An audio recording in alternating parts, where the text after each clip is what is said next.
नमस्कार साथियों, इस वीडियो में हम वर्णों का वर्गीकरण जो है वो प्राणत्व के आधार पर देखेंगे। तो प्राणत्व के आधार पर वर्णों का वर्गीकरण देखिए अल्प प्राण और महाप्राण में किया गया है। अल्प प्राण और महाप्राण में तो प्राण मतलब यहाँ पर वायु से संबंध है और प्राण का पर्यायवाची भी वायु है। तो प्राणत्व के आधार पर मतलब वायु निकलने के आधार पर, तो अगर ज्यादा वायु मुंह से निकल रही है तो महाप्राण है और हल्की वायु निकल रही है तो अल्प प्राण है। तो आप ऐसे आसानी से समझ लीजिए कि अल्प मतलब थोड़ा और प्राण मतलब वायु, थोड़ा वायु, और महा मतलब ज्यादा और प्राण मतलब वायु। तो ज्यादा वायु मतलब महाप्राण, कम वायु मतलब अल्प प्राण। तो जो है प्राणत्व के आधार पर दो प्रकार से अल्प प्राण महाप्राण। तो अब देखिए इसमें कौन कौन से वर्ण आते हैं। हर वर्ग का पहला, तीसरा और पांचवा वर्ण। तो हर वर्ग का मतलब का वर्ग, चा वर्ग, टा वर्ग, ता वर्ग, पा वर्ग। तो इसका जो है सभी का पहला, तीसरा और पांचवा वर्ण। और इधर जो है आपका महाप्राण में आपका का वर्ग, चा वर्ग, टा वर्ग, ता वर्ग, पा वर्ग, सभी वर्ग का दूसरा और चौथा वर्ण आता है। तो अल्प प्राण में हर वर्ग का पहला, तीसरा और पांचवा वर्ण। तो पहला वर्ण का वर्ग का हो गया। अब दूसरा वर्ण क्या है, आप ऐसे उच्चारण करिए का, तो थोड़ी वायु निकल इसके बाद। लेकिन जब आप खा कहेंगे दूसरा वर्ण खा, ज्यादा वायु निकल रहा है तो इसलिए इसको महाप्राण में रखा जाएगा खा।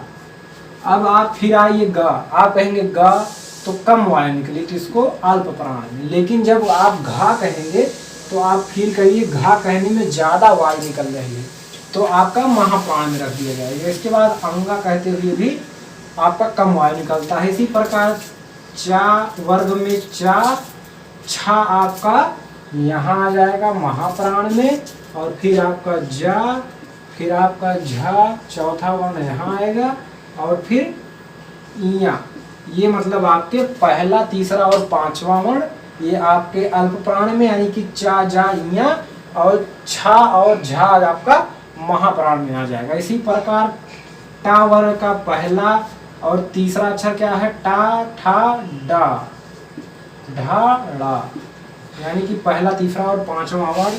इसी प्रकार ठा और डा, ढा जो है ये आपके महाप्राण में है। इसी प्रकार ता, था आपका महाप्राण में जाएगा।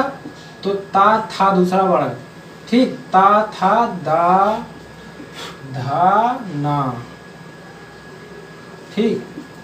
तो यानी कि आपका यहाँ पर ता वर्ग में था और धा जो है महाप्राण में आएगा। इसी प्रकार पहला, दूसरा आपका महाप्राण में फा, बा, चौथा फिर यहाँ भा और माँ। यानी कि इस प्रकार आप देखिए कि हर वर्ग का पहला, तीसरा और पांचवा वर्ण अल्प प्राण में और दूसरा और चौथा वर्ण महाप्राण में जाता है। इसके अलावा अंतस्थ व्यंजन यानी कि या, रा, ला, वा, या, रा, ला, वा आपके क्या है अल्प प्राण, क्योंकि इसको बोलने में या, रा, ला, वा मतलब हल्की वायु जो है मुंह से बाहर निकल रही है। तो ये आपके अंतस्थ व्यंजन जो है किसमें आते हैं, अल्प प्राण में। और अल्प प्राण वर्णों की संख्या कितनी होती है, 19। अगर एग्जाम में पूछा जाता है कि अल्प प्राण वर्णों की संख्या कितनी है, 19 है। और महाप्राण में आपका हर वर्ग का दूसरा और चौथा अक्षर, और इसके अलावा ऊष्म व्यंजन या संघर्षी व्यंजन जो चारों होते हैं, तीनों सा और हा, सा, सा, हा, ये आपके महाप्राण में आएंगे, क्योंकि इनको बोलने पर ज्यादा वायु निकल रही है। और इनकी संख्या कितनी होती है, 14 होती है। तो इस प्रकार आपको उम्मीद है वीडियो अच्छा लगा होगा और जानकारी मिली होगी। तो मुलाकात होगी अगली वीडियो में।